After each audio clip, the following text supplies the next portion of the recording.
Mairead, how are you? Oh, yeah. I'm all right.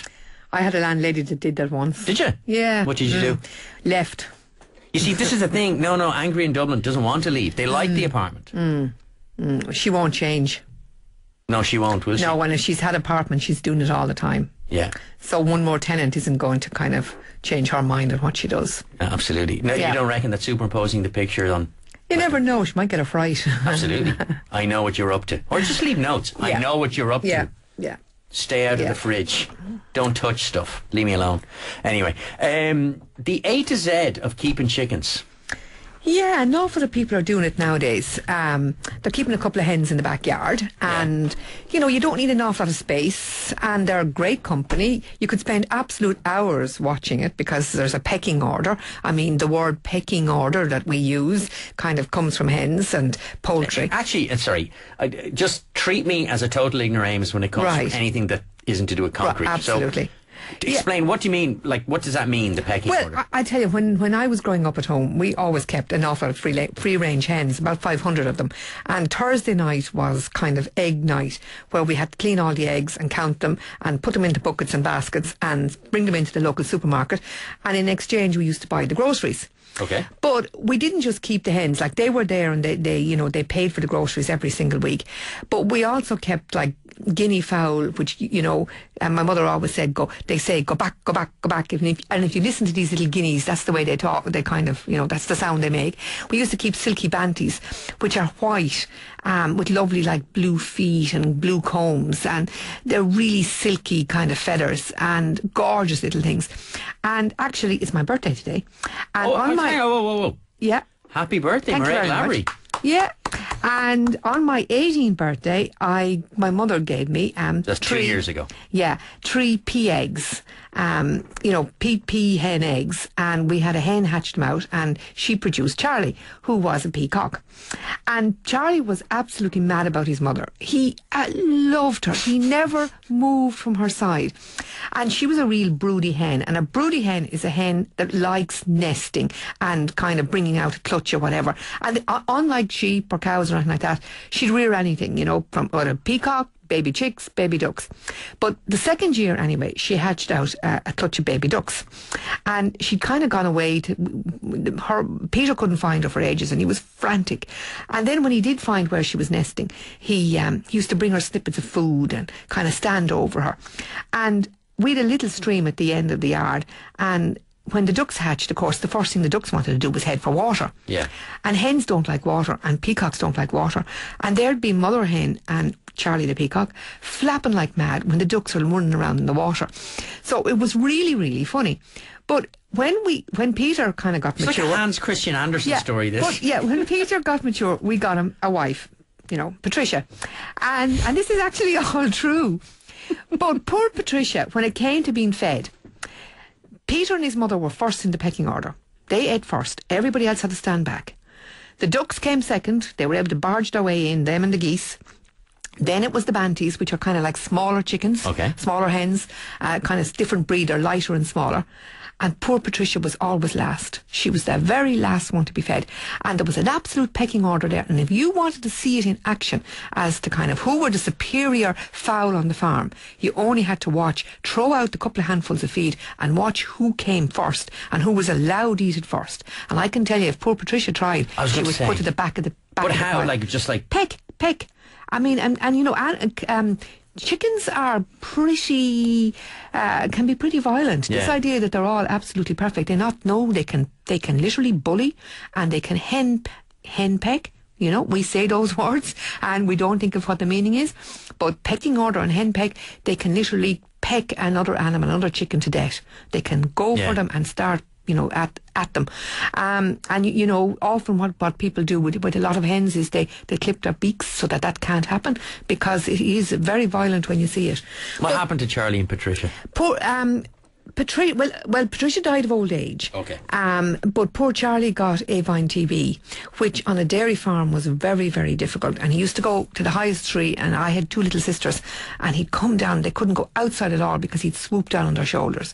So we eventually had to put poor Charlie down. Yeah. And then I went off to college and we never had any more peafowl. And so when I retire at some stage in my life, I'm going to get loads of chickens and loads of kind of banties and stuff like that. But the one thing you need if you're going to keep hens, whether it's like the plot out the back or whether you've got like 5 acres or 500 acres, you're going to need somewhere to pull them safely. Sure. Keep them nice and warm, keep them dry, give them somewhere to lay their eggs. But you're going to also have to, and you can actually, like that can be an old outhouse, or you can literally buy these new chicken coops with a run attached. And they're, you can get flat pack, you can get really designery ones, depending on your budget, they're all available. But the one thing you absolutely have to have is you have to have them safe, because foxes are as prevalent now in cities and towns as they are in the countryside. And, chicken is dinner. And that's all it is, absolute dinner.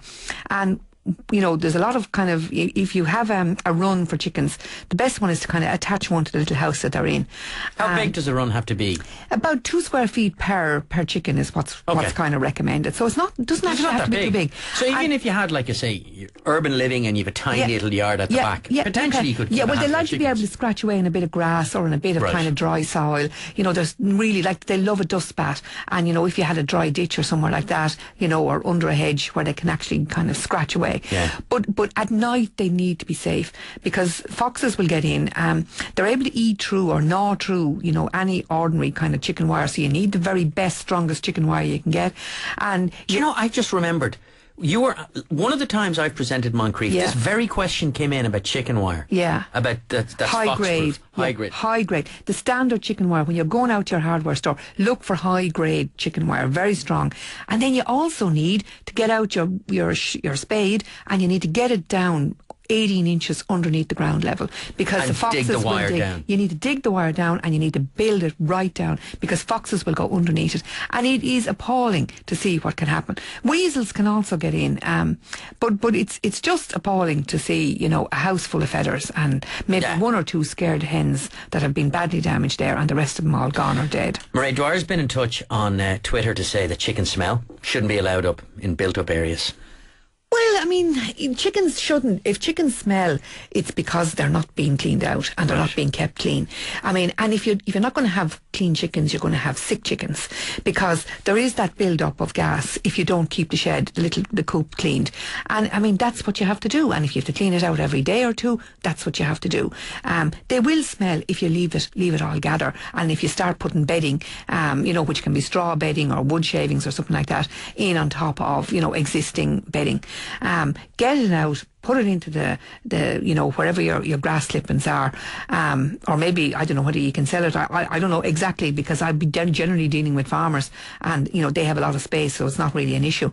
But yeah, you will have smelly chickens if you don't clean out their living quarters, and no more than if you don't clean your own house, you'll have it smelly too. Absolutely. So it's but there's enough other people with gardens who are keeping 4 or 5 hens, and for older people they're really kind of very pleasant to kind of be looking and caring for. They don't cost an awful lot. You're talking about kind of €8.50, maybe, well, €8 to €9 for point of lay pullets, which are just kind of laying within a couple of weeks. You can get them kind of anywhere, in marts around the country. They're often advertised in the back of newspapers as well. We have them advertised in the journal. Feed, you can get feed in most pet shops or most farm shops, and you can help, they can help clear out your scraps as well, particularly stuff like lettuce leaves. And there's a lady that writes with us in the journal, Fiona Dillon, and she's down in Hunter's Lodge in Carlow, and she's got everything. She runs courses if you really want to know what you're doing in terms of the health. A friend of my wife's kept chickens for a while and used to give us eggs, gorgeous eggs. But what you do is if you've got anybody who's keeping 5 or 6 hens, they cannot keep on top of the eggs, because you're talking about 3 dozen eggs a week. So you will always be welcome in their home with a half dozen eggs. Emer says, my granny always said the chickens and the poultry were the Irish farmer's wife's pin money. She had around 20 hens, and she reared turkeys for a time too. The turkeys scared the bejesus out of me with their disgusting necks. Someone else had 3 chickens, and one of them was being bullied by the other 2. He had to keep kept in the kitchen at night, because in the night he would lose handfuls of feathers, the poor thing. Great eggs though. But that's it. I mean, it's amazing how they can bully, and they can just pick on one, and you just have to be careful for it. Mairead Lavery, as always, thank you very much. We'll be back right after this.